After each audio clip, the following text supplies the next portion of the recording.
La crise sanitaire a traumatisé les personnels soignants. Comment faire pour détecter les premiers signes de fragilité?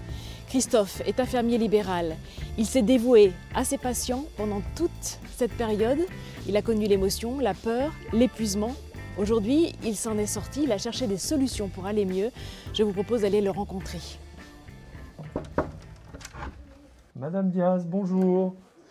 Est-ce que vous avez pris vos médicaments ce matin? Bonjour monsieur, ça va pas ce matin? Bon, il va bien le papy. Je vous souhaite une bonne journée. Merci à vous. Allez, je ferme, hein. Il y a eu des moments dont vous vous souvenez qui étaient particulièrement difficiles? Il fallait être sur tous les fronts, ça c'était difficile, oui. Puis de voir des collègues malades aussi, parce que des collègues ont été touchés par le Covid et certains ont gardé des séquelles et n'ont pas encore repris. Hein. Vous avez perdu des patients? Oui, quelques-uns, effectivement. Le hasard a fait que dans certaines familles, plusieurs personnes sont décédées aussi. Et là, c'était très très difficile, oui. Bonjour madame. Quel est le programme ce matin? Comme ça. Ouais, comme ça. On fait pas la douche. Cumuler son travail habituel avec la visite des personnes infectées qui étaient très très angoissées, ça a généré une charge de travail très importante et très anxiogène surtout. Hein. Être soignant, c'est donner et parfois on peut donner un peu trop. Voilà.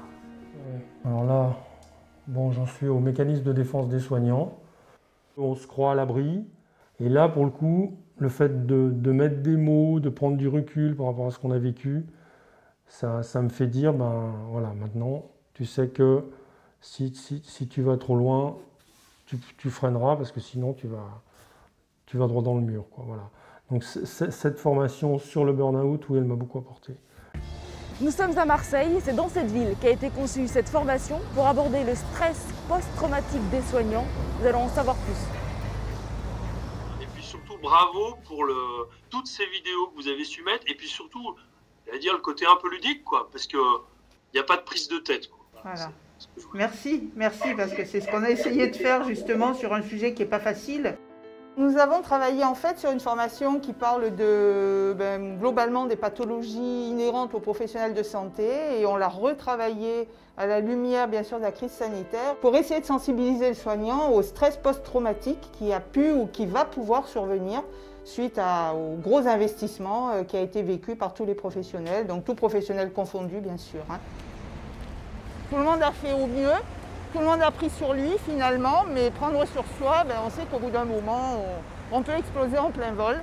Donc voilà pourquoi je tenais absolument à ce que cette formation puisse voir le jour d'ici l'été, de façon à anticiper une potentielle éventuelle seconde vague et de se dire que les gens seront peut-être un peu moins démunis et surtout un peu plus alertés et informés. Merci pour j'avais envie de dire pour la profession pour le coup, parce qu'il y a un vrai besoin. Hein. C'est gentil, ça nous va au cœur parce que c'était un peu l'objectif en fait.